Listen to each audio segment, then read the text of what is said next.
Good evening and welcome to the Tuesday, February 11th, 2025 regular business meeting of the Olympia City Council.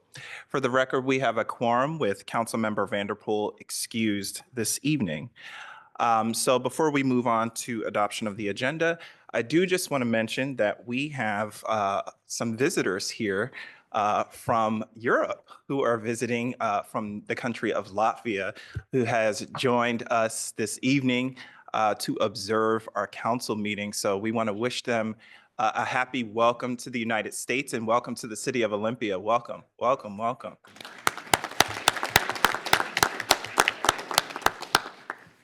And we'll be speaking more about your visit later this evening. So with that, I need a motion to approve this evening's agenda. Move approval. Second. All those in favor of the agenda signify by saying aye. Aye. We have an agenda. So our first item this evening is item 2A, which is special recognition, a proclamation recognizing the city of Olympia joining the Black Home Initiative.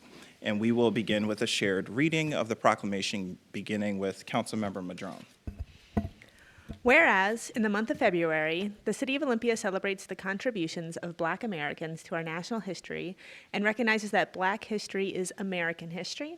And whereas the City of Olympia honors the legacy of Dr. Martin Luther King Jr., whose birthday is observed this year on the January 20th as a national holiday, Dr. King's leadership in the fight against housing discrimination and segregation led to the formation of national legislation to prohibit discrimination in housing. Within 1 week of Dr. King's assassination, Congress passed the Fair Housing Act to prohibit housing discrimination. And whereas prior to the passage of the Fair Housing Act in 1968, Black residents were restricted from purchasing homes due to discriminatory practices of redlining and restrictive covenants. And whereas the Racial Restrictive Covenants Project involved research teams at the University of Washington and Eastern Washington University, has identified properties in Olympia with legal clauses that excluded people who were not white from purchasing. And whereas Thurston County Auditor's Office has made it possible for landowners to strike the racially restrictive language from their deeds at no cost, because some deeds still contain discriminatory language. And whereas after the Fair Housing Act prohibited discriminatory practices such as refusing to lend or sell based on a prospective homebuyer's race, many forms of unlawful discrimination endured. And whereas approximately 42% of Black households in Washington state have zero net worth compared to 14% of white households, and whereas Black households in Thurston County have the lowest rate of home ownership of any racial or ethnic group, the home ownership rate in Thurston County for white, non-Hispanic households is 70%, while the home ownership rate for Black households is 51%. And whereas Governor Jay Inslee signed 2 SHB 1474, which created a down payment assistance program for people affected by restrictive covenants, which were often used to prohibit property from being sold or rented to people of color. Descendants of those discriminated against also qualify under the law for the Covenant Homeownership Program.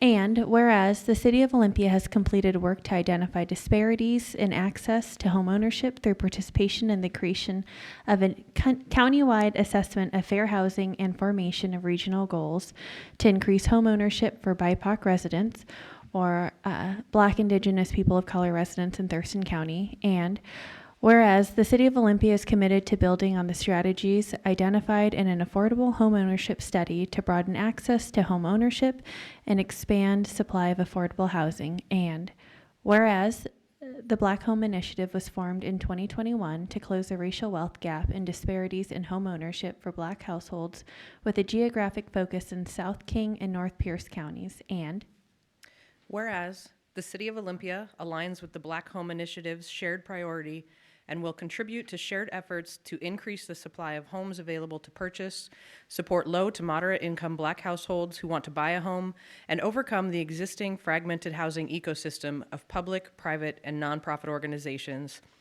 And whereas the City of Olympia has decided to join the Black Home Initiative to strive to right the wrongs of past discriminatory practices and commits to doing all it can to ensure Black homebuyers get an opportunity to purchase homes.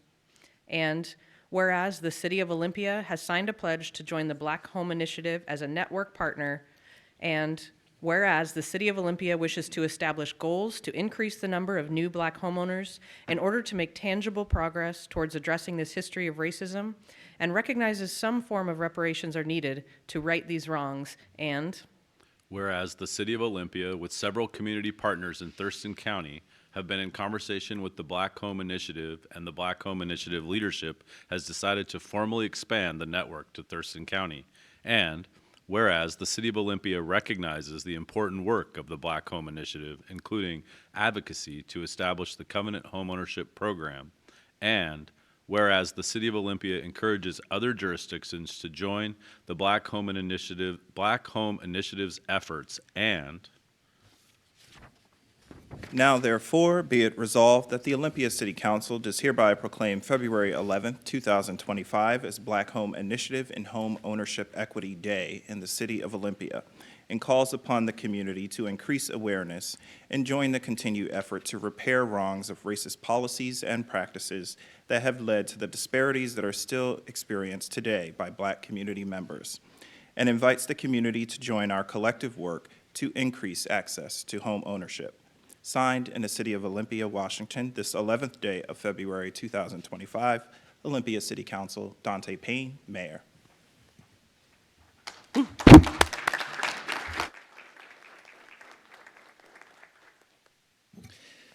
And now at this time, I'd like to invite up Krista Linson, our Senior Housing Program Specialist, who is going to present to us this evening on exactly what the Black Home Initiative is, as we just heard in the proclamation. Good evening, Krista. Good evening. Again, my name is Krista Lenson, for the record, Senior Housing Program Specialist with the City of Olympia. So the Black Home Initiative is focused on addressing disparities in homeownership and the racial wealth gap for Black households in Washington. BHI started in 2021 with a focus in King and Pierce counties, and their goals that they set are to help 1,500 new Black low to moderate income households become homeowners by the end of 2028, and 3,000 new Black low to moderate income households become homeowners by the end of 2033. So due to a long-standing history of structural racism and anti-Black discrimination, Black households are less likely to own their own homes, providing fewer opportunities to build wealth and benefit from that intergenerational wealth building. The snapshot you see of the map on the right highlights some of the properties in the Olympia area that carried religious and sometimes racial and sometimes religious restrictions, which prevented people from buying or selling based on race. As you heard in the proclamation, there's a disparity between net worth in households in Washington state. So approximately 42% of Black households have zero net worth. According to 2023 American Community Survey data, the homeownership rate in Thurston County for white non-Hispanic households is 70%, while the homeownership rate for Black households is 51%. So the Black Home Initiative is a network comprised of various different organizations working together on shared goals. So that includes nonprofit organizations, private companies, philanthropy, governments, and other associations who are working to increase Black homeownership in our region. There are over 100 entities who have signed the partner pledge to be part of the network. And Thurston County's partners are listed on the right here. As you can see, there are several partners who just recently joined within this last week. And the announcement of the expansion to Thurston County was made at the Black Home Initiative Partner Summit last week. Project teams who are part of the network work in a variety of areas, which includes increasing affordable housing supply, doing outreach to prospective homebuyers, and supporting the work through communications, policy, and advocacy. In its really short history, the Black Home Initiative has made some remarkable progress and achievements, and I've just highlighted a few of those achievements here. So one of those is that they've created a fund that provides pre-development funding and loans to BIPOC developers of affordable homeownership housing. A buyer readiness fund that helps pay down debt for people who are seeking to get a mortgage. And the Covenant Homeownership Account and Program was passed last year by the Washington State Legislature and provides down payment and closing cost assistance to first-time homebuyers of color. There's also a legacy fund which provide grants to BIPOC-led community organizations who are working to identify and support Black homebuyers. So the work of the Black Home Initiative aligns with many of the city's goals and work plans, which are a few of which are highlighted here.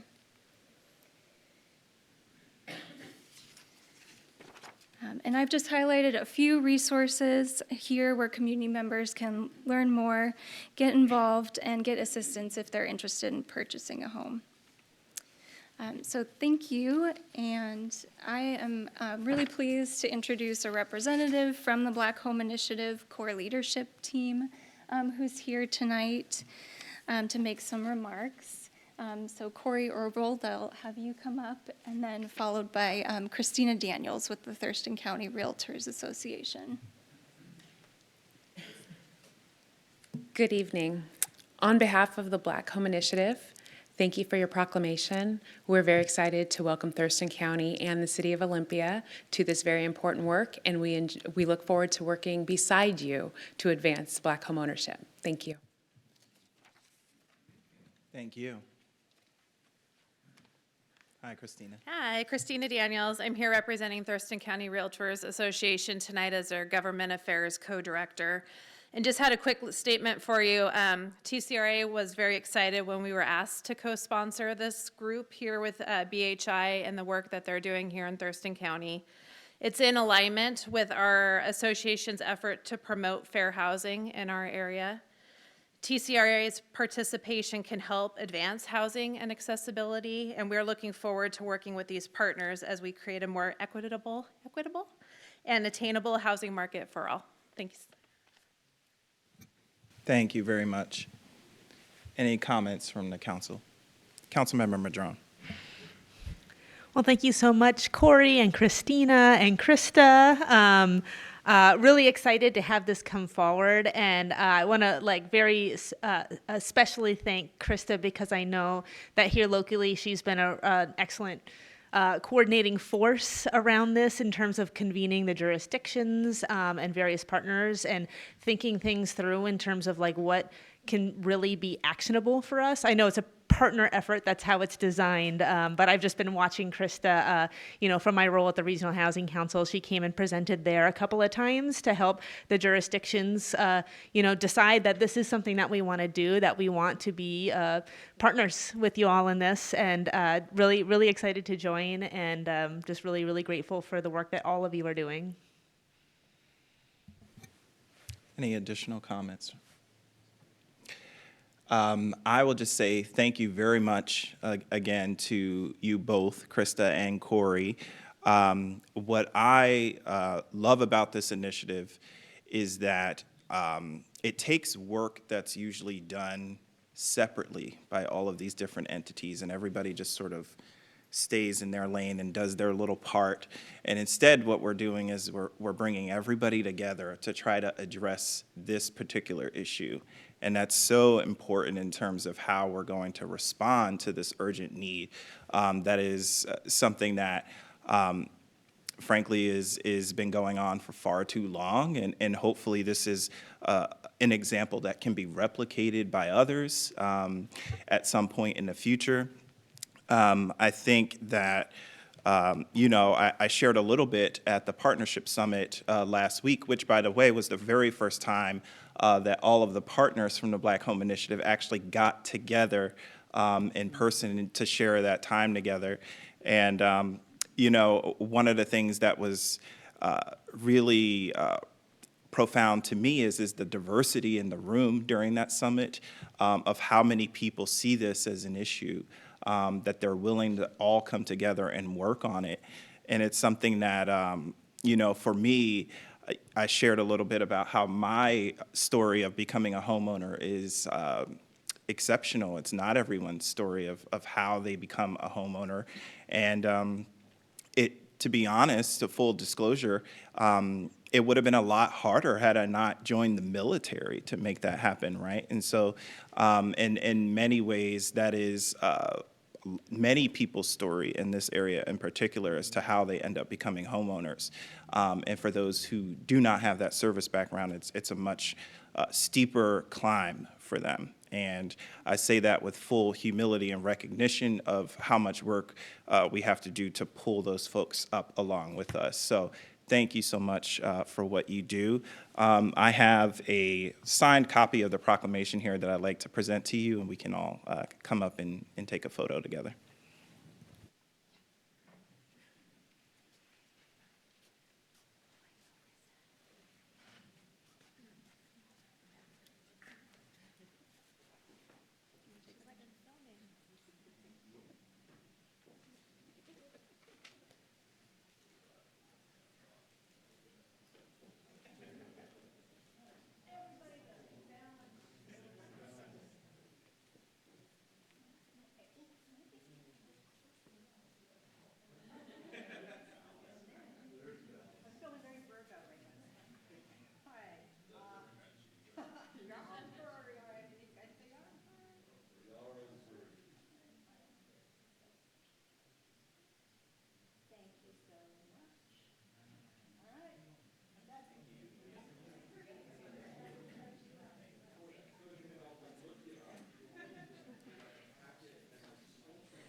Thank you all so much. And Christina from the Thurston County Realtors Association, thank you for being here tonight.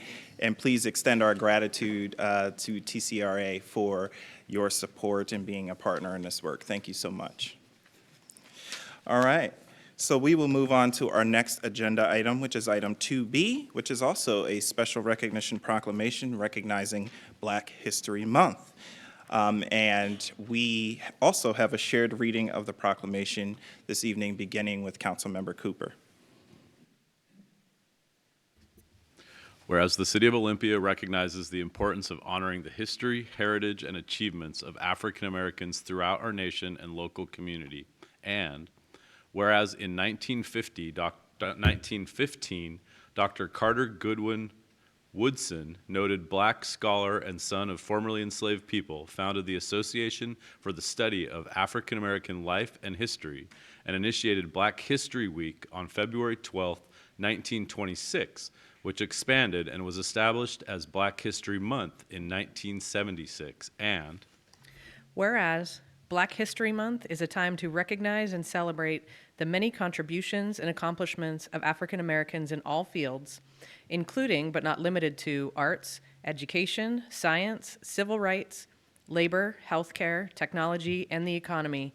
And it is also a time to focus on the continued need to dismantle racism and build a community that lives up to its democratic ideals. And whereas the 2025 Black History Month theme, African Americans in Labor, highlights the transformational work of African Americans throughout the United States in a variety of fields.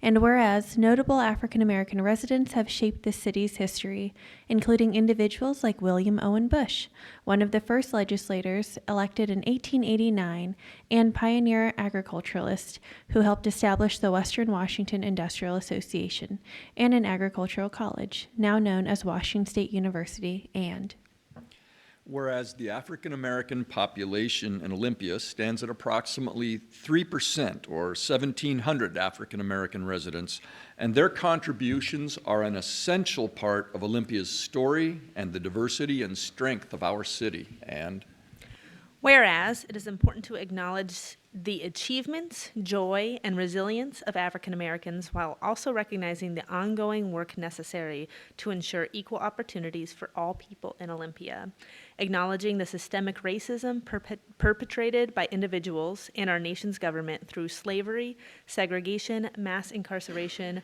police brutality, and health and economic disparity, and whereas the City of Olympia remains committed to fostering an inclusive, diverse, and equitable community where all residents' differences are respected and celebrated, and now therefore be it resolved that the Olympia City Council does hereby proclaim the month of February 2025 as Black History Month in the City of Olympia and encourage all Olympians to recognize and honor the African American experience and work toward a nation where all people have equal opportunity to thrive.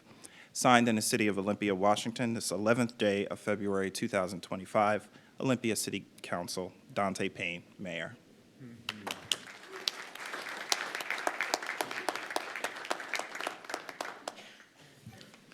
And now we have some local public school students who are here this evening to receive the proclamation and also come forward to share a few words. So please make your way to the podium.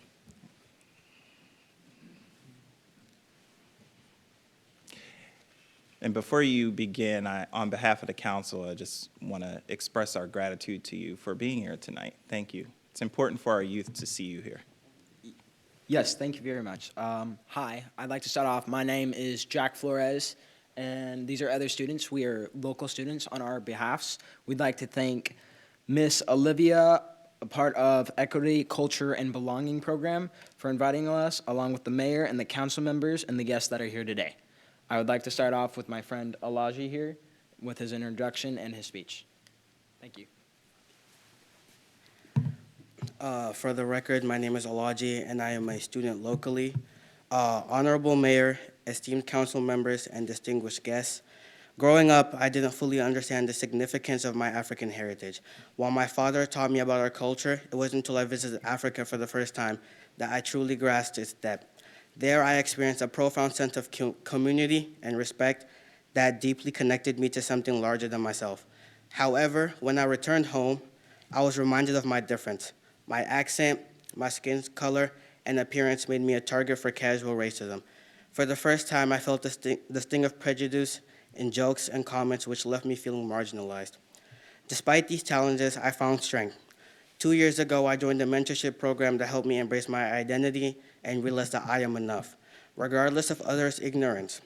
Throughout this program, I learned that my worth is not defined by how others see me.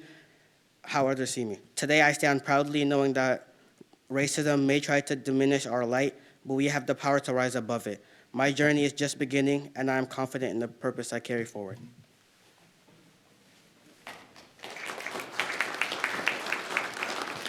Okay. I'd like to introduce myself again. I am Jack Flores. I am a local student in Olympia. And for my speech today, I would like to talk about some of the not racial experiences I have had, but I have felt and dealt with the emotions my friends have explained to me about racial profiling and other things. Something one of my friends mentioned to me today that they would like to see in the community is they still want to keep Black History Month, but they don't see why we only learn Black history in 1 month. Why is it not integrated into our world history? Because it is a part of a world history. It is not separate. It should not be segregated just like other things have been. I have been enjoying my time in the student mentor program. They invited me because I became very active in the Latinx program because I am Hispanic, and that is my heritage. After I joined the student mentor program and met Alaji, Benny, and these other students of either color or different races, it made me feel very welcomed and happy that we are trying to make changes around Olympia and these school districts so that students have safe spaces and so that we all can belong together and be equal rather than separate. That is all. Thank you.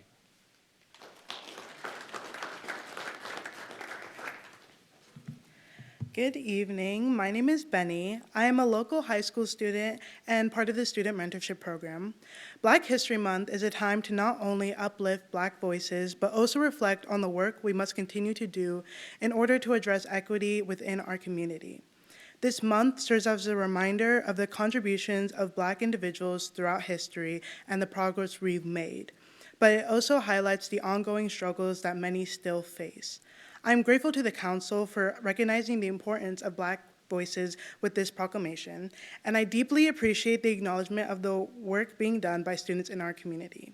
It is my hope that the Council continues to support initiatives like student mentorship programs, which gives us the confidence to use our voices to push for positive change. I believe it is important that we continue to create opportunities for young people to speak freely and openly about the issues that matter to them. Black History Month should not just be a time to reflect on the past, but also a call to action for the work we need to do moving forward. Once again, thank you for this time to reflect on the significance of Black History Month. Thank you.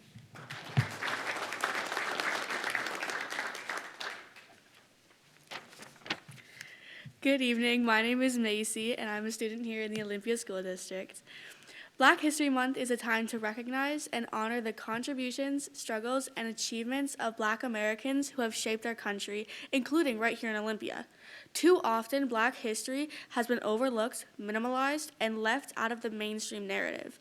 But this month provides an opportunity to reflect on the resilience and impact of our Black leaders, artists, activists, and even everyday citizens who have helped build and strengthen our communities.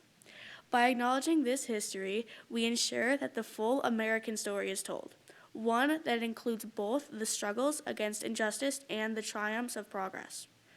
In Olympia, recognizing Black History Month means more than just reflection.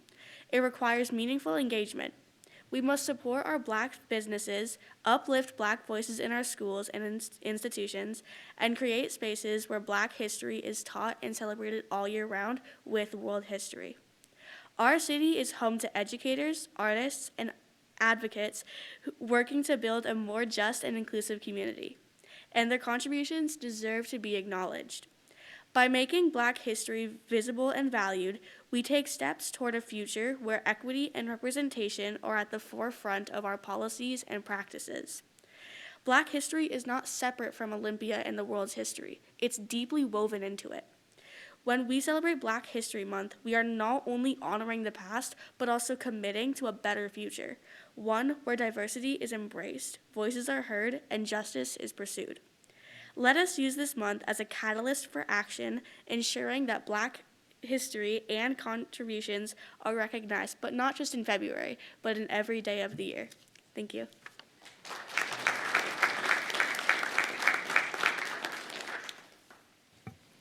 Thank you all so much. That was wonderful. It's so important that you're here and so symbolic for a lot of reasons why you're here. But first, before you go, any comments from the council? Mayor Pro Tem Nguyen, followed by Councilmember Gilman. Hi, welcome to Chambers. I'm Ian, and I so enjoyed hearing from each of you. I wasn't sure who was going to show up or which students specifically, and I think whatever we did it right. I'm so glad that you all chose to come here. I'm so glad that we have folks that are Black, that hopefully also celebrate Black History Month themselves and celebrate their heritage. And also we have students that are not Black, also talking about the importance of Black History Month.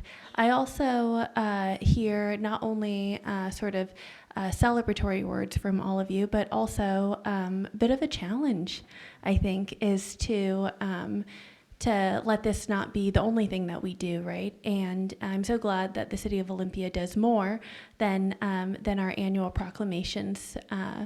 And I also hear that we can continue doing more. So thank you for bringing your voices, for bringing your perspectives, and I think we hear you.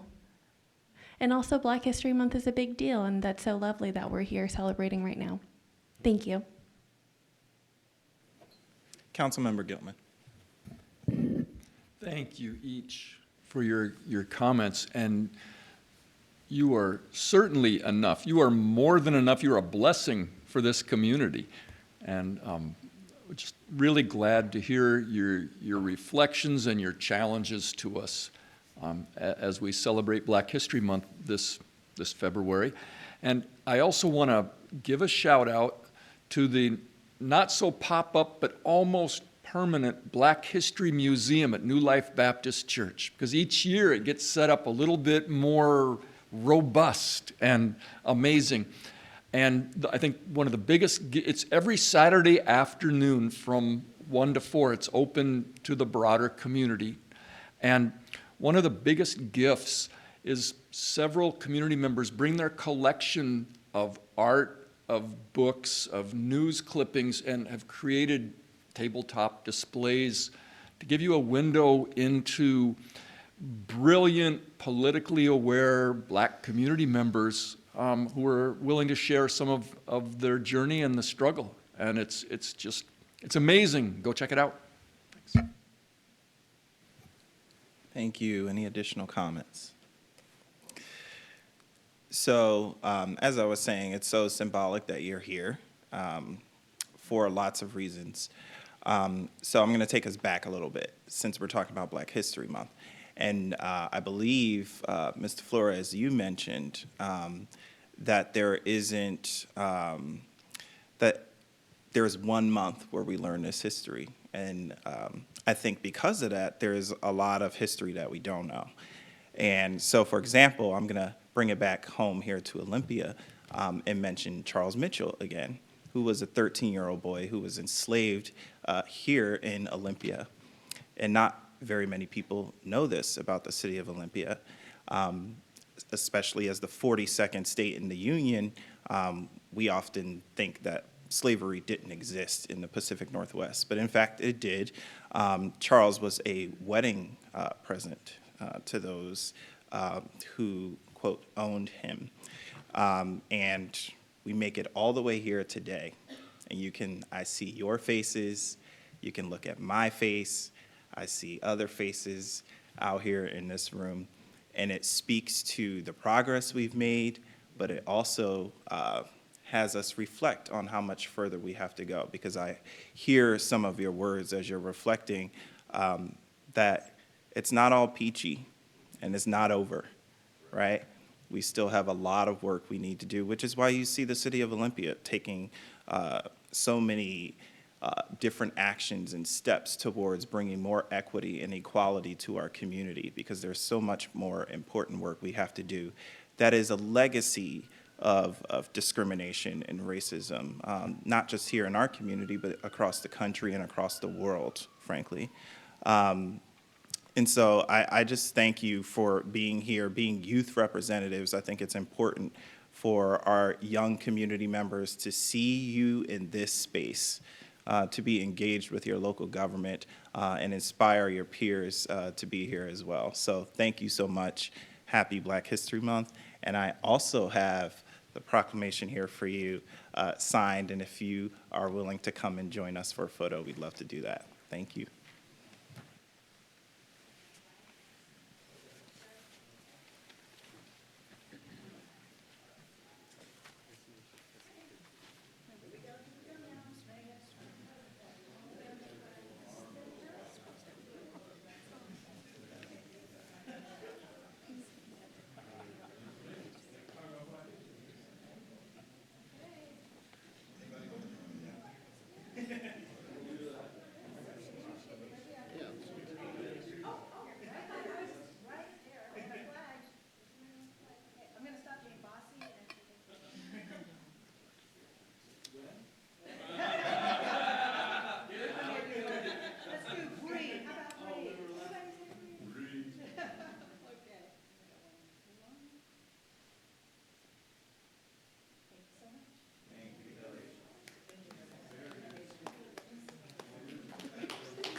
Thank you all so much again, and thank you, Olivia Salazar-Dubrow, for your work and leadership to get our students here to join us tonight. Thank you so much.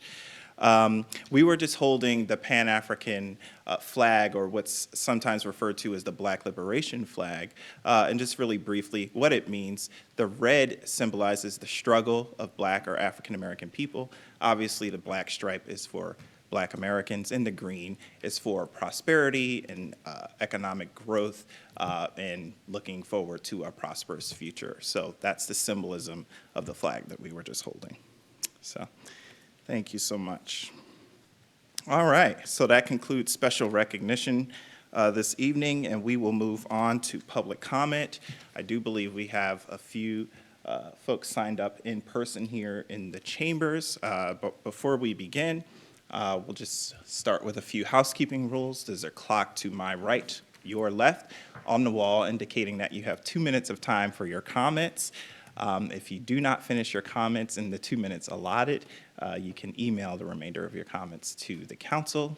And there's a box there on the podium with your green and yellow and red lights indicating your time within 2 minutes. So at this time, I'll turn it over to the Mayor Pro Tem.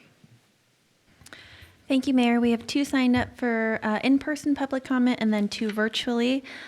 For in-person, we have Rabbi Seth Goldstein, followed by Katya Miltimore. When you're ready, Rabbi. Just going to cover this up. It's intimidating. Time does not apply. Good evening. I'm Reverend Liz Ellery Swenson, and this is, as you said, Rabbi Seth, and we are sharing a statement on behalf of 19 clergy who are part of Concerned Clergy of Olympia. And we express our deep gratitude and support to the Olympia City Council for your recent resolution declaring Olympia as a sanctuary city for LGBTQIA2S+ community. CCO is a cohort of progressive clergy committed to social justice and collaboration between and through our religious traditions.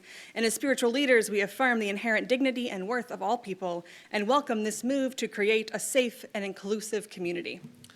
We are concerned with the growing proliferation of legislative and executive action targeting trans individuals and youth, laws that seek to shame and exclude and that target young people in particular, cause physical, emotional, and spiritual harm. So we applaud the City Council for taking this action, and we lend our support as faith community members and leaders. Our faith communities are committed to a societal vision of inclusion and welcome and safety for all people, and particularly call on allies and allied institutions like the City Council to continue to show up and stand up for the LGBTQAI2S+ community.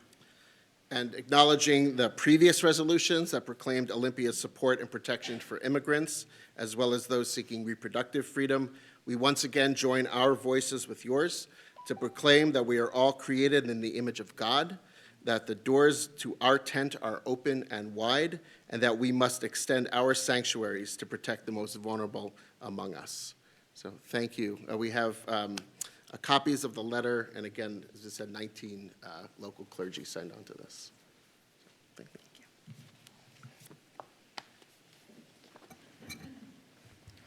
Thank you. I see Councilmember Cooper is retrieving the letters to share with us. Thank you so much for your comments. Impressive timing. So next we have Katya Miltimore.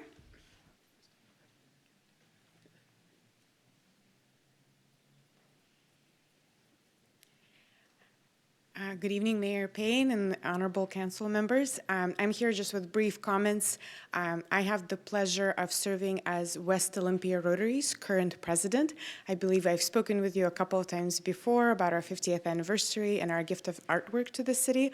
This time I'm here talking a little bit about Rotary International and its efforts to build global peace and global understanding.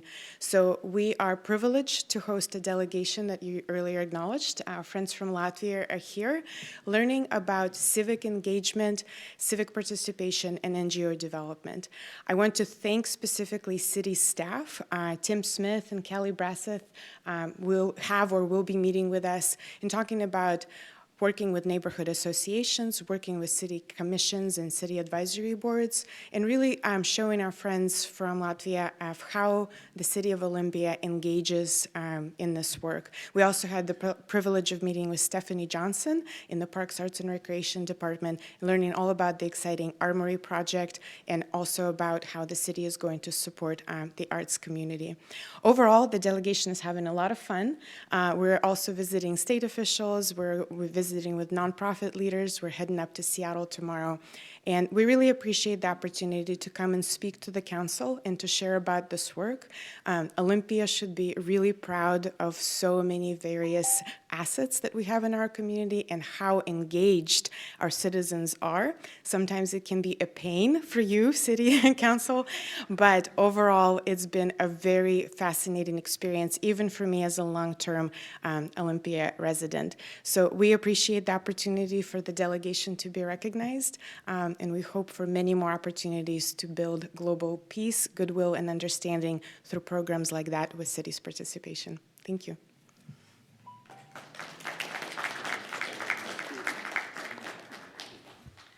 Thank you. Now we'll move to virtual public comment where we have Lee Reiner. All right.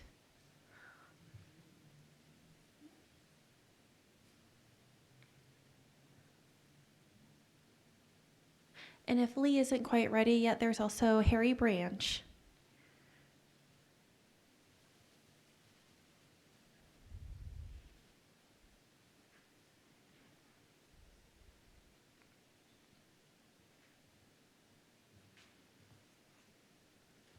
Working out a glitch. Can you hear me? I'm sorry. Oh, Lee, I can hear you. Yes, so when you're ready, the timer will start and then you can begin. Thank you very much. As a longtime City of Olympia resident, 40 years, I love Olympia with all my heart, as most people in this room do. I love the beautiful hills and valleys of our beautiful area. I love Bud Inlet. I love the salt water. I love Puget Sound. But Puget Sound is dying, Bud Inlet is dying. We have very low oxygen levels in Bud Inlet. Everyone knows this and everyone turns a blind eye to it. The fish are dying because of lack of oxygen. When the fish are dying, the birds are dying, less and less birds. When you go into Bud Inlet, all you see is jellyfish, thousands and thousands of jellyfish. This concerns me. We need an environmental impact statement for the proposed development West Bay Yards.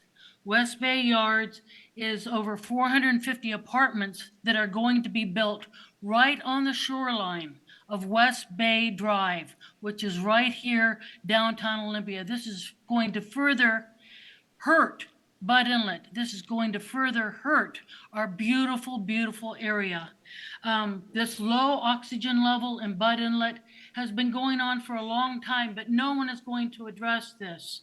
The planning department for the City of Olympia is going to allow this West Bay Yards to go in, these 450 apartments. Most of them are market rate, which means that most of these apartments are for rich people. These are not low-income apartments. So the City of Olympia is going to give a multi-tax exemption for these apartments, which means the rest of us have to pay our taxes on our where we live. But this new development will not pay taxes. This is wrong.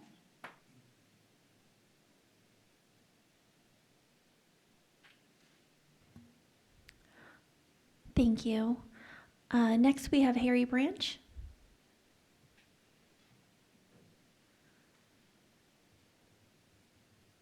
Harry's traveling. Thank you.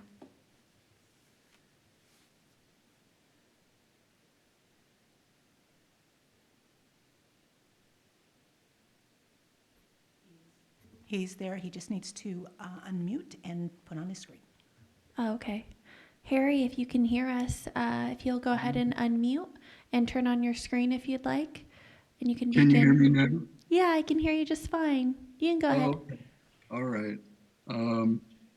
My name is Harry Branch, and I can say that when I moved to Olympia in the mid-1970s, Bud Inlet was a rich, productive ecosystem. As an avid sailor, I can tell you things haven't gone well. And a lot of this is due to the loss of nearshore habitat. We could fix some of this. We could restore nearshore habitat. Unfortunately, that's not the current plan. The current plan is to plop 8 enormous buildings along West Bay in what once was nearshore habitat. This may be a poor idea for a number of reasons. A science-based, innovative plan would qualify for a lot of outside funding. We'd have something to be proud of when we're done. Such a plan can only be initiated at a local level. The ball is in our court. Let's not ignore ecological potential. What could we do at this stage? The state of Washington grants cities the authority to adopt a moratorium on developments under RCW 36.70A.390. One example, 5 years ago, the Furcrest City Council passed an ordinance placing a 6-month moratorium on mixed-use developments in certain areas. So we could do that here in Olympia, I do believe. According to a landmark global assessment, biodiversity, the variety of life on Earth, is declining faster than at any time in human history. Nature supports our economy, our health, and well-being. And what happens at a local level. Thank you very much. Thank you, Harry. Mayor, that concludes public comment. Turn it back to you. All right, thank you very much, Mayor Pro Tem. So that concludes public comment for this evening. We typically don't necessarily have a back and forth dialogue regarding public comment, but tonight there's a few meaty things that I think makes this an exception tonight. First of all, I want to thank our clergy for joining us tonight. Thank you for being here. I think that it's so important that you're both here, specifically as representatives of clergy. We know that there are so many communities, specifically LGBTQ plus community members, who have been traumatized by faith communities and religion. And it's so refreshing to see clergy like yourselves, and we know that there are many, many more of you, people like you behind you, who are doing God's work, so to speak, of really trying to provide healing to a lot of people. And we're in a time where certainly we need that more than ever now. So thank you very much, and thank you for the letter. We'll certainly take a look at it, and thank you for your support. I also just want to acknowledge Katya and your comments regarding our delegation that was here. You explained a little bit of your itinerary to me earlier, and you all are quite busy during your visit here. So enjoy every moment of it. I'm happy to stay here for a few minutes after our meeting to engage with all of you of any questions you might have about the city. So I do just really want to express my gratitude to you for willing to be here and have an interest in our city. Olympia is a special place. It's a unique place, and I hope you learn as much as you can about it during your time here. So again, welcome, and look forward to chatting with you earlier or later today. And then also, there was a comment regarding the West Bay Yards development, and I do just want to acknowledge that by calling on our city attorney. Thank you, Mr. Mayor. I recommend that there be no comment from council with regard to the comments made about West Bay Yards, the proposed development. We have to take into account the appearance of fairness doctrine, and it is possible, and I'm not saying it's probable, it's possible this matter could come back before the council at a future date. And I know that council members would not want to have to recuse themselves because they'd made public comments taking a position with regard to West Bay Yards. Thank you, City Attorney. That's very helpful and hopefully provides some clarity to the public as to why we will not be addressing those comments tonight. Thank you. All right, so that concludes public comment for the evening, so we will move on to adoption of the consent calendar. Excuse me, before we do, there might be some additional comments. Councilmember Gilman. Thank you. First, I just wanted to acknowledge, I didn't recognize Reverend Liz when I walked up, and there was a night when a rabbi and a pastor walked into a bar, and I joined them for a full voice conversation. So anyhow, yes, I think it's so valuable to have the concerned clergy's voice and support that really in each of our sanctuary measures, we're just saying that every human being is a complete and worthy person and doesn't, there's just no way they deserve the kinds of oppression and singling out that we're threatened with. So I'm just so glad to get this affirmation and this broader support. And I also, while I'm not going to comment on what we can't comment on, I do want to say that I have strong feelings about Bud Inlet more broadly, and that there has definitely been changes when, from my youth and sitting in field journal recording shorebirds down along West Bay Drive to the kinds of birds I see when I'm out on the water today. And I think the same is true for the marine life. So it is an interest. We have multiple efforts that consider the health of Bud Bay and are working to improve, most notably the restoration of the Deschutes River estuary. That is super important. I'm glad both of our commenters brought that up, that we'll have to continue to pay close attention to Bud Inlet as we have a wild river running through a tame city. So, and thank you so much for coming tonight and learning about Olympia. We appreciate it. Thank you, Councilmember Gilman. Any additional comments from council? All right, seeing none. So now we will move on to adoption of the consent calendar. But before we do, I am tracking that we have 2 items to pull this evening. Items 4E, which is the approval of the 2025 Finance Committee Work Plan, and item 4F, which is approval of the 2025 Community Livability and Public Safety Committee Work Plan. So we will begin with... Mayor, I apologize. Could we also pull 4D? I just noticed something that I wanted to raise. 4B as in... D. D. As in dog. Okay, yes, and we will also pull for D as well. Well, we will begin in alphabetical order with item 4D, the approval of the 2025 council meeting calendar and committee assignments, as requested by Councilmember Madrone.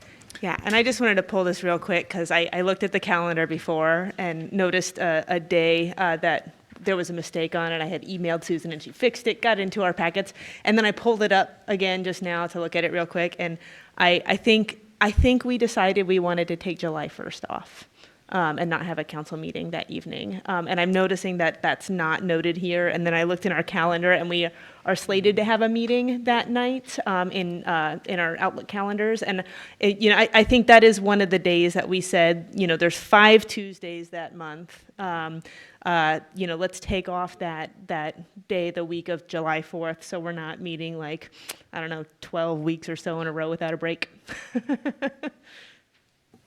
Yes, thanks for that catch. We also have an additional edit to committee assignments on this item as well before we move on. Any comments on the point that Councilmember Madrone just made? Councilmember Gilman. Just that my wife seconds that she was concerned when she read the calendar this afternoon. We'd like to have that July 4th week. Yep. Okay, are there any dissenting opinions about not meeting on July 1st? Seeing none. Okay, thank you, Councilmember Madrone, for catching that. So do we need to meet at all in another week during that time? It looks like we have a study session scheduled for the 15th. Councilmember Madrone. Well, we had just decided to take July 1st off, so we didn't shift it around or anything. We just have a whole like slog of meetings in a row, and that was how we were going to break it up to Okay. kind of give ourselves a little breathing room around the holiday. I couldn't remember. We've got a lot of stuff to do this year, so yeah, thank Well, you. and since you mentioned it, I'll acknowledge that, with the calendar that we have, we actually are meeting more frequently this year than we did in the past couple of years. Yes. So even with taking that extra little breathing room off, taking that day off, we actually still have more meetings on our calendar than we have in recent years. And so I'm personally glad for that, because especially when we get towards the end of the year, we end up stacked with so many agenda items that it makes our meetings really, really long sometimes. And then I know it's also a struggle for staff when they have to figure out where things fit into our schedule. So I'm very pleased with what I see here. Thank you. Any additional comments? Okay. Yes, Mayor Pro Tem. Do you have a comment? Yes. Okay, go ahead. Just a note for, this is not a city calendar thing. I see it on very many calendars, and it bothers me so. The Thanksgiving, of course, and then the day after Thanksgiving, it's commonly referred to, but it's really Native American Heritage Day. So for what it's worth, it's not the day after Thanksgiving, it's Native American Heritage Day. I think that's really important. Thank you. It's very important. Thank you for speaking up about that.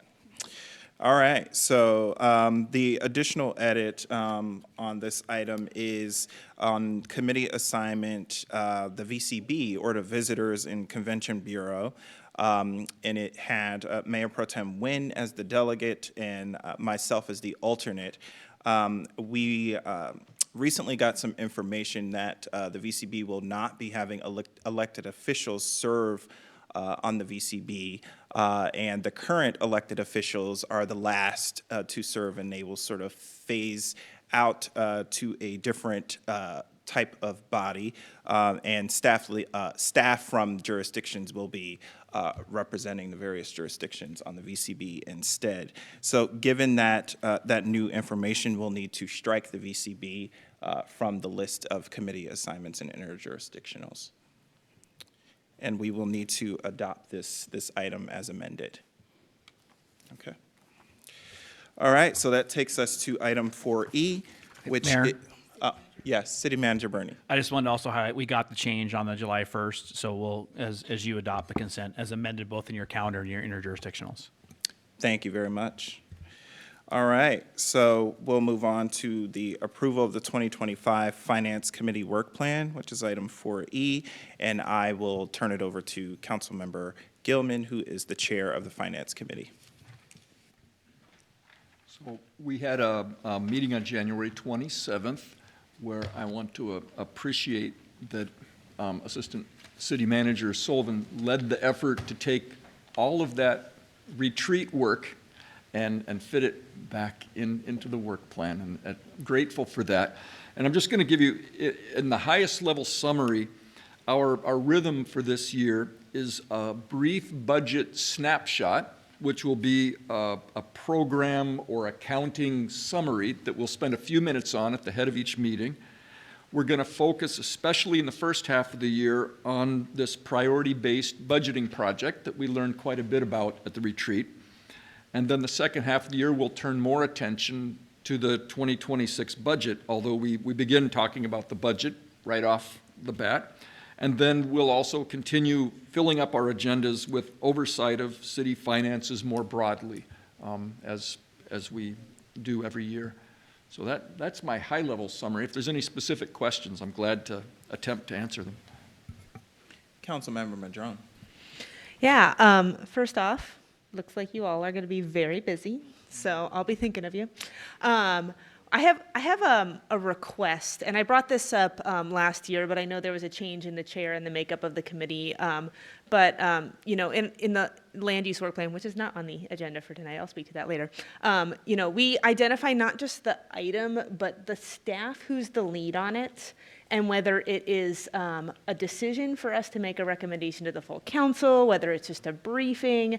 And I know that that's been helpful for me on land use, just to understand when we're expected to make decisions, when council can know that things might be coming towards to them, and then in terms of identifying the staff, kind of getting a more defined sense of workload in addition to our broader council work plan. So I maybe that's something that y'all could work on. I mean, I don't think that's something we need to approve here, but that would be helpful for me. And I will also just, you also on the second page, it says 2025 work items. Is that like your to be scheduled? Like if we have time for it, we'll get to it, and at the very least, look at it for 2026? Is that what that list is? Absolutely. That's to be scheduled, and there are some meetings that are pretty lightly scheduled right now. And so we're figuring some combination of emergency and opportunity will fill up our agendas, and that's the first list we'll go to. Okay, gotcha. Great. I'll just let you know that I chuckled at other duties as assigned. I hope we don't assign you all too much more than what you're already doing, but I got a laugh out of that. And also, I just wanted to acknowledge, too, we're also going to hear about the community livability and public safety work plan in a moment. Both of you have on your to-be-scheduled list the implementation of Olympia Strong. Mm-hmm. And so that's been an area of confusion for me, not being on either of those committees in terms of who is working on that. And the answer might be that you're both taking on different components of it, but I think we need to get clear for ourselves and for staff, just who's doing what, because it doesn't make sense to have two committees working on the same thing. And if there's distinct components of that you're each working on, just to make sure that there's not some confusion on who's doing what and duplication of work, and confusion for staff on who to go to for certain things. That's all. Thank you. Any additional comments from council? Okay, thank you, Councilmember Madrone. You raised some good points, especially on Olympia Strong. I'm going to take a guess and channel my committee mates here and say that yes to the various components of Olympia Strong are the reasons why it exists in two committees. So obviously, finance is handling the funding aspect of Olympia Strong, and then the community livability committee is handling all of the various aspects that go into some of the specific initiatives and programs like child care and workforce. Those are issues that touch the agenda of the community livability committee. So yes, that's why it's kind of living in both. Also, I just wanted to comment on the work plan and say that I appreciate the very lengthy list of budget snapshots all throughout the year in the Finance Committee, and really we can see that this committee will certainly be prioritizing the budget all throughout the year, which is something that obviously we know we are certainly in a place where we need to be doing that. And so I just appreciate that prioritization, as well as taking on so many other items in addition to the budget, and moving to priority-based budgeting this year, I think will certainly really help shape up the merging together, if you will, of the financial aspects of the budget with all of the work plan items that we have for this year. So I just appreciate that.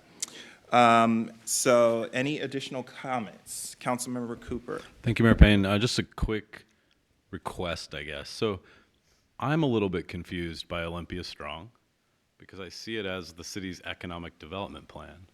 And economic development is in the bailiwick of the Finance Committee in our city code.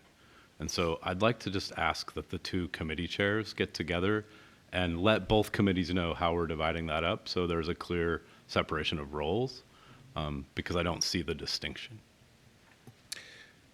Sure. I think that's a good point, but I would say the distinction is for example, Olympia Strong are several initiatives that require partnerships from various entities. Certainly, I think there's a role for community livability to be taking a look at those partnerships. And so that is the reason I see why it would exist in two committees. That's the conversation I'm asking to have happen, because that's Yeah. what economic development is. Okay. All right. Well, all right. Well, there's that. I think we're talking the same thing, but we're saying it in different ways. So, okay. All right. So we will move on to item 4F, which is the approval of the 2025 Community Livability and Public Safety Committee Work Plan. We will turn it over to Mayor Pro Tem Nguyen, who is the chair of the CLIPS committee, to give us a high-level overview of the work plan. Thank you, Mayor. All right. Emailed just a couple of hours ago today and printed before you, you'll see the most recent draft of the 2025 work plan for Community Livability and Public Safety Committee. And that is because we haven't stopped working since our really fruitful retreat. So you are seeing just a work plan that is chock full of very exciting things. Those highlighted, as reflected in the staff report, would be the hiring of the police auditor, and so we're having a special meeting on that on the 20th of this month. That's something we're really looking forward to. We had twice the amount of people applied than did last time for police auditor, so that's something that we feel excited about. And so not only are we getting a new police auditor, but we're also establishing a community policing board, which you all know has taken a lot of effort to even get at this point. We're also going to be not only looking at experiences of discrimination, but figuring out what's our approach to addressing it. So we have this sort of study, if you will, and now what are we going to do with that? So that is what our committee will be looking at. And then also, you all have heard me say this quite a bit. Kelly, you will hear me say this over and over again, but something I'm very excited about is the evaluation of council-appointed bodies or advisory groups. That is something that hasn't been given a big focus as far as, where are we now, and what possible streamlining or improvements could be made on that for not only the council, but also the community participants that are on those advisory groups. And are we getting what we need on all sides of it? As well, what a discussion just now on Olympia Strong. People are feeling strongly about that. And so we recall from our retreat that we had kind of honestly the same discussion about it, and we didn't get exactly down to sort of who owns what. And so while I do feel that community livability and public safety does have a part in it, if any committee wanted to take it and implement it full on, hats off to you. But point taken, we will make sure that we get together and figure out who's doing what. And just a kind reminder for folks is that we did just have our retreat. That was a later retreat in January, not really too long ago. So I know, I'm sure other committees have been as well, but for the Community Livability and Public Safety Committee, we've been really working at making sure that we're making thoughtful incorporations of what was discussed at the retreat and really honoring what people are saying on the council. And so that's why you're seeing these different changes. I got the note about for Councilmember Madrone, you were talking about just kind of making it a little bit more clear who's a staff lead. It's a request, I believe, but a staff lead, is it a briefing? Is it a decision? So appreciate that, and we'll find a way to incorporate that in. I think that makes a lot of sense. And then also just, I'm not going to go through all the differences, but really, the big one is, as we're working on updating the comprehensive plan, we've decided from our study session that happened right before the holiday we had a pretty robust discussion as a council about the public safety chapter, and we feel that discussion warranted bringing it back to the Community Livability and Public Safety Committee for another look. So that's been your insight on this. If you want anything else, and it can't wait until later, please ask me. Thank you, Mayor Pro Tem. Any additional comments? City Manager, okay, Councilmember Madrone, followed by City Manager Burney. Thanks so much for presenting your work plan. I could see you are also going to be very busy, particularly in February and March, but throughout the year. And thank you for bringing the public safety chapter back to CLIPS. I know we talked about it real quick. The last time when we talked about the economy chapter, there was so much discussion, and then it went back to finance, and then the public safety one is one of the chapters where we had so much discussion on it, but the next step was that it would just come back to council, and that wasn't sitting right with me. So I'm really glad that you guys are going to pull that back in and give it a closer look after staff does some more work on that chapter. So thank you for that. I had a question about. So there's a section on here that says move to full council. So is that something you said, hey, the whole council has an interest in this, so it doesn't need to stop in our committee, send it to the full council?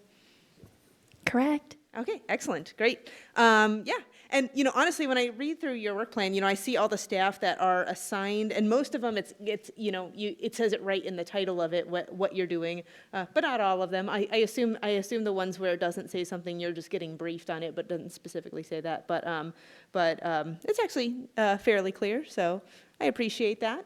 And yeah, nice job. Well, if that wasn't the stamp of approval. Thank you, Councilmember Madrone. I sometimes wonder if you might have thought about a profession in auditing. Yes, absolutely. Anyways, absolutely. And anywhere where it's not clear, we'll go ahead and take care to make that more clear for folks. Thank you. I see it. All right. Any additional questions or comments on 4F? Oh, yes. City Manager Burney.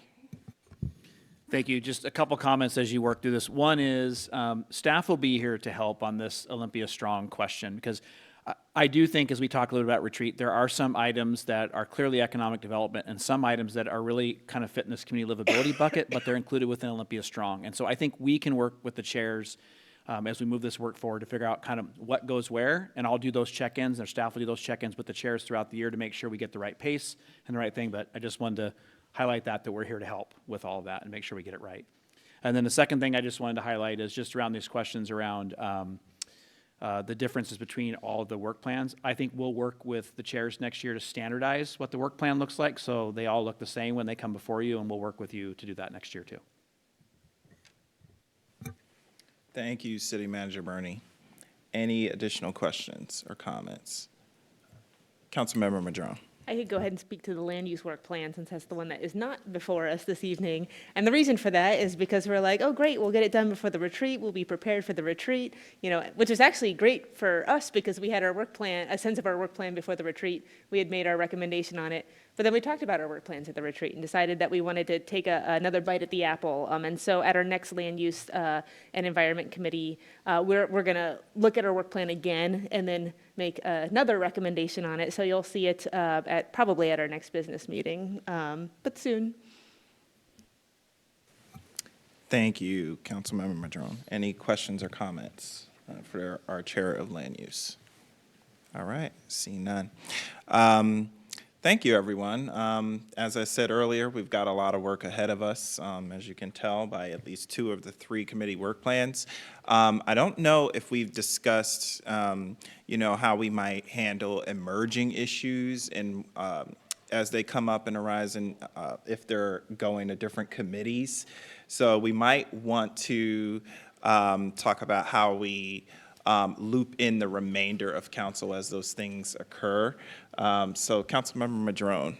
We've got this lovely referral process so that as emerging things come up, Right, but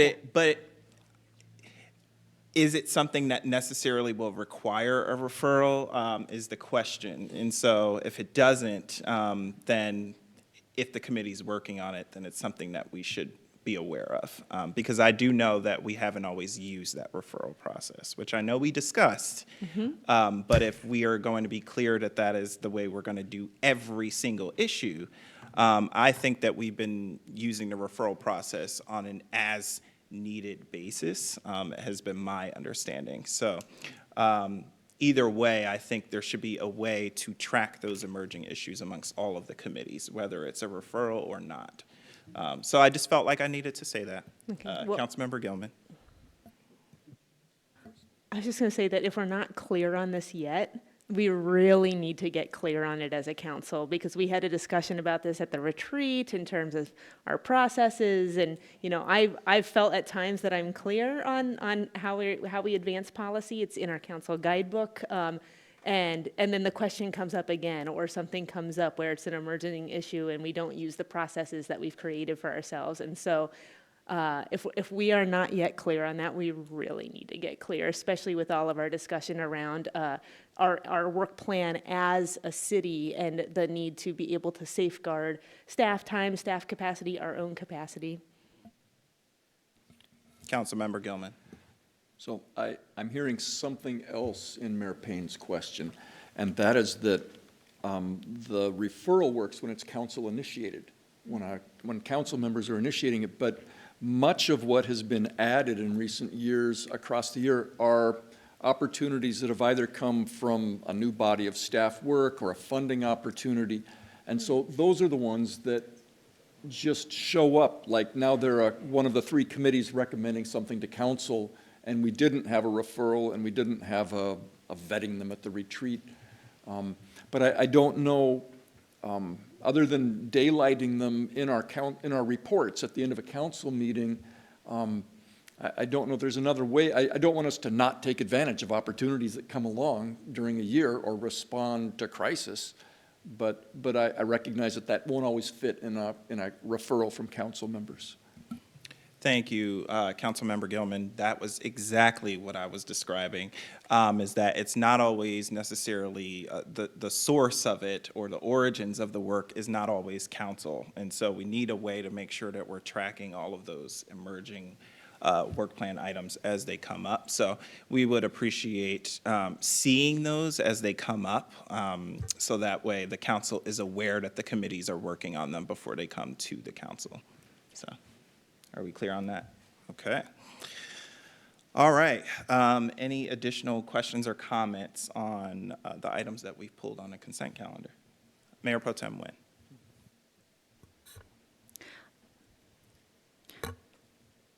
Respectfully, I don't know what we just agreed to as far as the process, but I know that it would be, I keep on seeing this finger from the city manager, the index finger, but perhaps it's something that could come back to us.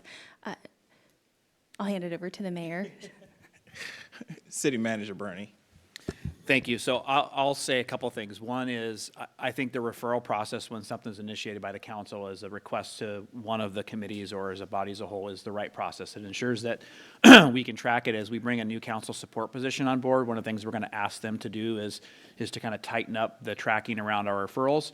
Because the other thing I think that happens sometimes with referrals is they get referred and then there's not really clear kind of where they are and kind of how they're progressing. And so more regular updates on those we can provide too. And then I think from time to time, as I've heard this discussion, there may be a grant opportunity that comes our way that requires some conversation at one of the committees for an item to move forward. And I think as those items come forward, I think it was suggested I can find a way, or maybe the committee chairs can find a way through our reports at the end of the evenings, just to loop council in on what those opportunities are, particularly if we're taking on something that is going to be a lot of work and something else would have to shift. We definitely need to have that conversation amongst all of you to make sure we're clear on what's shifting around or moving. So I'll track those as well, and then we'll use the reporting system as a way to do that. Thank you, Jay. Any questions or comments for Jay? All right, seeing none. All right, so with that, I need a motion to adopt this evening's consent calendar as amended. I'll make that motion. Second. All right, all those in favor of adopting the consent calendar as amended signify by saying aye. Aye. Consent calendar is adopted. So that takes us to our other business, which we do not have any this evening. So we will move right into council reports, and I'll begin briefly with just a quick mayor's report. You heard just earlier today that last week I attended the inaugural Black Home Initiative Partnership Summit in Federal Way. We were well represented by a number of our county partners at this event, which was really nice. They were recognized, and it was really great to see folks from all 3 counties in the room to have this conversation. I wish I could have stayed longer during the day to participate in the summit, because there was quite a bit of, taking the jacket off and rolling up the sleeves, as I understand it, going on after I left around the table, and I would have loved to have been part of that. But I'm looking forward to future meetings and how we can work with our partners to really get things moving along in that area. I do just want to mention that next week, we do not have a regularly scheduled business meeting, so the council will not be meeting next week. We will return here to the council chambers on Tuesday, February 25th, for our regularly scheduled business meeting. I also just want to take a moment to acknowledge a lot of the uncertainty of the times that we're in, particularly to our community members as it relates to things that are happening at the federal level. And please know that your city government is remaining very vigilant about this, and we are certainly exploring all the ways that we can to make sure that we continue our operations as a city government. Please, if you have any particular questions about ways that we are going to be continuing our work as a city government. I know folks have a lot of questions regarding some of our sanctuary city resolutions that we've passed and things of that nature that I've been seeing. So please feel free to reach out to council members or city staff if you have any questions in that regard. And also, I just want to say to our community members to keep your heads up. There's a lot of positive work that we're doing here in our community, and we can continue to do that work and keep our spirits up by really rolling up our sleeves and loving on our community. So I just thank everybody for their involvement in Olympia. And I'll start to my right with Councilmember Madrone. Thurston Regional Planning Council met on February 7th, and the bulk of our meeting was, the first thing that we really looked at was challenges around the fuel tax. And so as we move to more energy efficient or electric vehicles, fuel efficient, I should say, and electric vehicles, currently today, the state collects $1.3 billion in fuel tax that pays for maintenance, transportation projects, things like that. And by 2050, that is projected to drop to $300,000 because of our goals around electrifying our transportation system. And so we got a presentation on road use charge, which is, essentially where we would be reporting our odometer mileage every year and paying based on that. And it's complicated. Not everybody who drives in this state is a resident of this state. So how do we collect from them? They went into all the nuances, all of the research that they've been doing, how it impacts different households, how it impacts rural communities versus urban communities. It's a fascinating space for them. This was from the Washington State Transportation Commission. I forgot to mention that. That was giving this presentation on the research that they have been doing on behalf of the legislature. And they do have a recommendation that the legislature take action this year to start putting us in that direction and start turning the dial towards road use charge versus the gas tax. The way it would kind of work as they presented it is that we would still pay the gas tax at the pump. That'll collect all the folks who are either don't live here and they're traveling through the state, or they are not reporting their odometer mileage or otherwise evading taxes. But then we would report our odometer, on an annual basis and get either a reimbursement or whatever, yeah, it's complicated. Anyways, they expect like a 10-year implementation if the legislature does take this up. So it was very interesting to learn about. And also there's some work going on at TRPC with the Regional Transportation Plan and updating it to incorporate equity throughout. And some of that has to do with like the language that's used to describe people, the imagery throughout the Regional Transportation Plan, so people feel represented there, adding safety as a core part of the RTP, and also adding goals around environmental justice and climate. That's my report. Good stuff. Any questions or comments for Councilmember Madrone? Seeing none, Councilmember Gilman. Thank you. Yesterday and today were so exciting. I'm going to give you 3 highlights. Yesterday morning, I asked for a consultation with folks involved in refugee resettlement in Thurston County. And so here's what I learned. We had 48 people who are within these first 90 days who've recently arrived and whose funding was cut off on January 20th.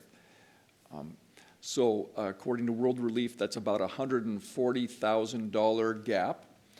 They've had a number of community organizations making small donations, and they have many volunteers who are helping to step in where staff were helping people get to doctor's appointments for health screenings and register at schools and those sorts of things. So hopeful that funding will be restored for refugee resettlement, but in the short term, it's become a volunteer community effort, particularly to support these 48 people who had just arrived and the rug was pulled out from underneath them. That's really tough. So glad to hear about the community coming together there. Last night, I attended the Coalition of Neighborhood Associations. We had good conversation with Joyce Phillips about the middle housing harmonization efforts, right? But then I think an interesting idea was we've talked about doing quarterly forums, and I was describing to them intercity transit's pretty dramatic restructuring of routes. And they were saying, well, there's a nexus with our having development plans that are based on proximity to frequent transit.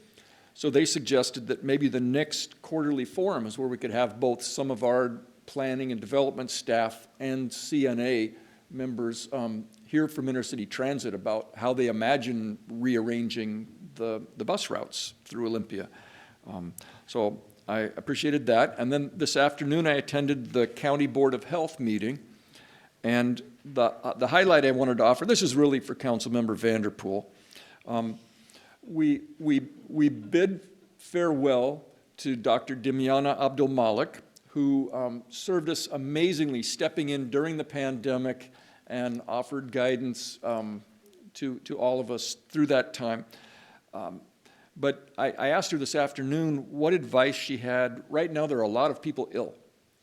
And according to another person in the room, a pediatrician, this is the worst influenza season that they had seen in their career. So they both agreed. There's a lot of respiratory illness going around right now. So the instructions are pretty much the same as what we drilled a couple of years ago, right? If you don't feel well, stay home. Good job, Robert. And then when you're ready to begin to re-engage with caution. The whole thing about distance, about masks, about hand washing, and then hoping the community knows that we still have immunizations available for COVID, for influenza, and for old people like me and other compromised people, the RSV, and that there is now a rapid test for flu and COVID together that's available if you're not feeling well. It's probably not allergies, people. So there you go. Be careful, and if you see somebody wearing a mask, that's to protect you. So don't give them grief. That's my report. Thank you, Councilmember Gilman. Any questions or comments? Councilmember Madrone. Yeah, I just wanted to highlight in terms of intercity transit and their updating of bus routes. I think staff are working on bringing them here for a study session next month. Okay, yes, so just so we're all aware, we'll all get an update on that and an opportunity to have that discussion with intercity transit. So not saying that's instead of, but additional to whatever the CNA is discussing for a forum. Thank you. You have mentioned the quarterly forums with the CNA. And I was just wondering, that was part of the discussions that we were having around the MOU update with the CNA, right? So are we still in the midst of that, or is there an update? What's happening with that work? I could just say that there's not meetings right now, so it needs to be rebooted. We were given instructions by council to go back and well, before I say too much, city manager. I'm happy to help here. So just going back to work plans last year, when this came up, there was some belonging work that we were hoping to do last year that we wanted to kind of get further along in before we kind of launch back into the CNMU, so we can figure out different ways to bring different groups to the conversation within the CNA. For a variety of reasons with our work plan, that work got delayed because we had some other things came up that we needed to take care of. So I think it's on my list for one-on-ones here this week. It's funny that we're talking about it tonight because we need to figure out what the reboot looks like. And so I'll be talking with all of you a little more this week, and then we'll reconnect around where we go from here. But we are planning a housing forum as kind of the next quarterly forum with CNA, with our housing team. I think as we talk to the CNA, they're interested in, at a minimum, this idea of a quarterly forum. So then the conversation really needs to be outside of kind of that way and how we engage the CNA that way. What else does this look like in terms of our relationship and in terms of an MOU? And that's the conversation I want to have with all of you of kind of what your expectations are in terms of what that looks like, so that probably Councilmember Gilman and I, and other staff and Tim Smith have kind of led that work, can kind of pick this back up and figure out where we go next. Oh, and the mayor. Thank you. Thank you. Yes. Councilmember Madrone. Yeah, and I don't know if that wasn't on our work plan that we discussed at the retreat. So, in terms of staff capacity, comp plan update, all of that, I just want to acknowledge that, it was a lot of work last year, and then it kind of hit a wall, and it will be a lot of work to pick back up. And also, city manager, I think if you talk to all 7 of us individually, you are going to get 7 very different opinions. And so if this is work that is moving forward, we need to have another conversation as a council together, because I'm concerned that you might get lots of information and not know what to do with it. Yeah, I appreciate that very much. I expect that will be the case, but it'll give me a starting point to then figure out how we come together around it. And so if I know kind of roughly where you all are, I can help facilitate a dialogue in a different way. So I appreciate that. Great. I'm glad I asked this question. Councilmember Cooper. Thank you, Mayor. I remember one other intersection in that conversation with our work plan, and that's the community livability work around our advisory committees and commissions. Because that whole conversation ended in my mind with, how do we more equitably engage neighborhoods in the city's conversation? And I think that first we need to understand how neighborhoods fit into our formal advisory functions before we go and negotiate an MOU. So I think it's a really great intersection with the work plan of the Community Livability and Public Safety Committee. For a point, thank you. Yes, Mayor Pro Tem Nguyen. Thank you.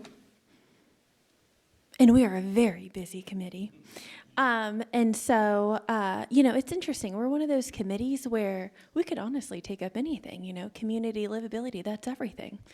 So I do see the connection there. Let's keep talking. Let's not let this be, we've agreed on it and we're going to assume that it's going to fall on our committee and we're going to be expected to get it done. I just want to be realistic. We're also, quite candidly, this is, I hope we're not the only committee that's doing this. But boy, is there so much happening in the world. And part of making sure that our committee does the things that we've already committed to doing and doing it well is also trying to protect from having so many meetings that run later and later and later, and so many special meetings. There's a human impact on this. So I don't mean to, go on a tangent about the neighborhoods, but it's really true. Is that there's I feel like I should, soon here I'm going to have to be on a meme of whenever someone thinks there's a good idea for clips. I think, oh, here's another one. But I see what you're saying. I'm not sure if we can add more to our work plan, and I look forward to picking it up and talking about it with our committee. Thank you. City Manager Bernie. Yeah, I'll just maybe to put a bow on this one is we do have a very full work plan. So I think this understanding of where we go next, I think there's some work that CLIPS is already doing around the advisory committees and commissions, and kind of letting that work finish up and see what comes out of that process, not adding kind of any CNA conversation into the middle of it. So I'm hearing that, and I think we'll find a way around this and kind of see what this looks like moving forward. Thanks, Jay. And thanks for the reminder about the Belonging in Olympia work, too. That was a really important aspect of coming together. And it's good to know that that there's going to be quarterly updates, despite the fact that there isn't an updated MOU yet. So we can kind of still engage our neighborhoods. Just because there isn't an MOU doesn't mean we can't do that. And so clearly, you are still prioritizing them and their concerns. So it's good to see that we're moving on regardless with those quarterly scheduled forums. So thank you for that. Any additional comments? Okay. Mayor Pro Tem Nguyen. Yeah, I'll keep it sort of short, sweet, and a little sad, honestly. The last time the Community Livability and Public Safety committee met, we did everything that we said we were going to do. On January 30th, Immigrant and Refugee Advocacy Day, you'll remember, it was different this year. It was different standing before the Capitol steps and all of the the advocates out there and lawmakers, our state lawmakers, and there was such a heaviness to it. And I don't need to explain that, I think, why there is such a heaviness, but it was just so different and so moving. It's so much sort of fight and fear, and it's truly unfortunate that we have to even do it at all. I mean, and also at the same time, thank you all so much for wanting to bring this back every year. In particular, Councilmember Gilman is always kind of working with the group to coordinate it each year. It's something that I really appreciate. You have been such an ally in such a major way. I mean, even just tonight, you were talking about getting folks together and talking about sanctuary, and you and others on the council have such a way of caring for people that you don't even know. And I think that that support is truly needed and felt right now. Lucky me, I got to fill in for the mayor at one of my favorite organizations, the Olympia Area Chinese Association. And it was a Lunar New Year event where I gave a killer speech and had so much fun. And I did have a little bit of beef tendon, and the snow fungus sweet soup was delicious. And that was a good reminder that even in tough times, that it's important to find joy and gather with folks as well. And then I talked to other people about other city things, and right now, if other folks, I think the full council and people in the community are feeling a myriad of feelings. Every time I turn on the news, I feel like oh my goodness, are we going to have to declare a sanctuary for anyone that is remotely different than the dominant group? Folks aren't alone, and something that I've been trying to do is, because I've gotten that question, like, how are you doing? And some days that question feels like a really big question. So I've been trying to do things that are in my control and focus on how I can be of support, and also to find joy, sort of my act of rebellion. Thanks. Thank you, Mayor Pro Tem. Any questions or comments for Mayor Pro Tem Nguyen? Seeing none, Councilmember Green. Thank you, Mayor Payne. I had the privilege yesterday of attending my first Joint Animal Services Commission meeting. And as you can imagine, former Councilmember Parsley's shoes are particularly hard to fill in an animal-oriented commission. But it was really fantastic. And I apologize if any of this is a repeat from things she may have already shared during this process. But the main part of that meeting was a really fantastic presentation that Executive Director Hawk and the team put together around the space needs assessment and capital facilities plan work that has been done around the Joint Animal Services facility. It has the dubious distinction of being the second worst building in the Lacey Capital Facilities group. So just a little bit closely behind the police department wing of City Hall. So it's really not in good shape, and by many measures it is failing. And so a lot of work has been done by that commission and by that team over the last couple of years to look at what it would take to shore up that building or expand, which is not really possible. And so really what they're asking of all of the jurisdictions who are in the interlocal agreement is going to be to bring the staff to come together. And so I'll be talking to City Manager Bernie about this to really look at what would it take for all of the agencies or all the municipalities to come together and find a way to fund ideally some new land and a new building. So if anyone is really interested in it, their presentation is available, City of Lacey's meeting documents website. All of the information is on there. It was really comprehensive, but some really fantastic work that unfortunately probably needs to be on a timeline given the amount of time it would take to fund, purchase, build, do all of those things while folks are working in a building that is not a great place for humans or animals to be in. So yeah, it was very informative, but there's big work ahead. Thank you, Councilmember Green.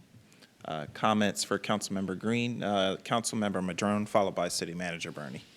Yeah, and I think we all saw in our legislative report last week that Representative Parsley is diligently working to try to get an appropriation in the capital budget to help the animal services, the building situation there. So just in case people didn't have a time to do the deep dive on that report, Representative Parsley is still, a champion for that, for joint animal services in her role at the legislature. Thank you, Councilmember Madrone. As are we. We placed it on our legislative agenda for the city as well. City Manager Bernie. Yeah, thank you, Mayor. I just want to highlight that Director Hawk sent me an email just this morning asking to meet to update me on the latest. So timing is right. So I'll be meeting with her and Lacey reps to get my own briefing and update on that so that I can make sure that you all have it as well. Thank you. All right. Any questions or comments for Councilmember Green? Seeing none. Councilmember Cooper. Thank you, Mayor Payne. Over the last week, we saw 60 years of equality work unravel. We saw an attack on people because of their gender, their race, and their sexuality. We saw the unraveling of the separation of powers. This is not normal. This is our government, and I think that we need to address it face on. A lot of people are dancing around it. This is a democracy that is of the people, by the people, and for the people. On the positive side of things, in the last 2 weeks, we saw the U.S. Senate's call volume go from 40 calls per minute to 1,600 calls per minute. We saw courts stop one person trying to undermine the separation of power. And we saw people come together across the country in new and different ways. In fact, on Capitol Way last week, I saw more people rallying pro-democracy than I've seen in a long, long time. We have to be diligent, and we have to remember that just because we're in Washington doesn't mean we don't have a role to play. Our members of Congress need to have the same numbers as the members of Congress from around the country. Washington is standing up too. This is not okay. This is not how government runs. This is not how the separation of power is supposed to work. So we all call, even though we think it doesn't help. We all find new ways to take action. I saw today, I don't know if it'll work, but on February 28th, there's a Don't Spend Any Money Day being planned.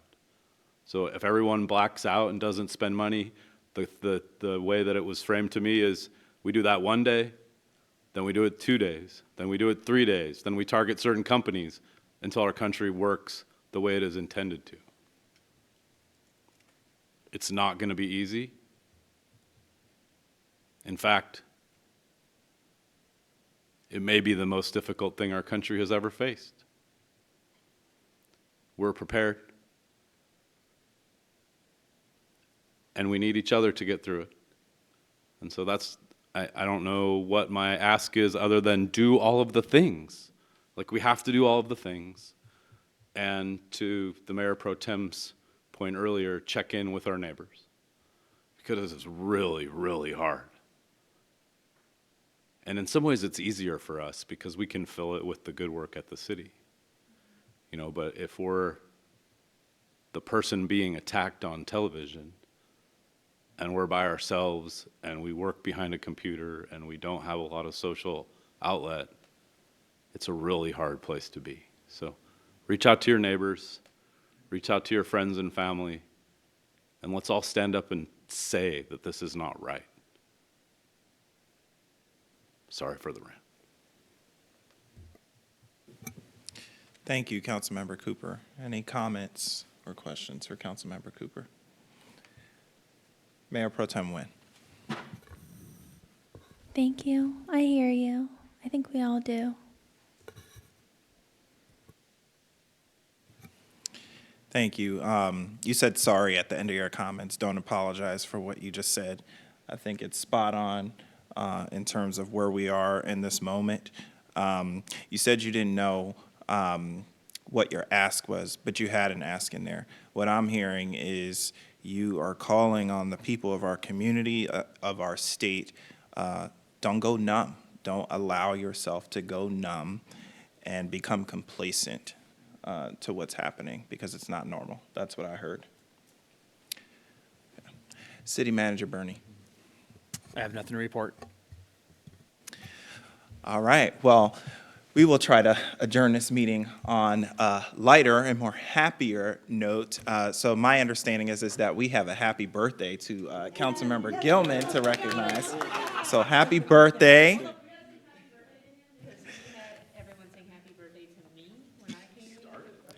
Yes, and I also want to acknowledge that Mayor Pro Tem Nguyen's birthday is also tomorrow. So, so happy birthday to my colleagues on my left and my right. All right, so let's sing. Yes. Yeah. Yes. Mine's on. Happy Birthday to you. Happy birthday to you. Happy birthday, dear Councilmember Clark Gilman. Clark and Eon. Happy birthday to you.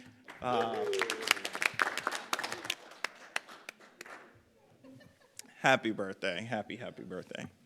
All right, so with no further business before the Olympia City Council, we're adjourned.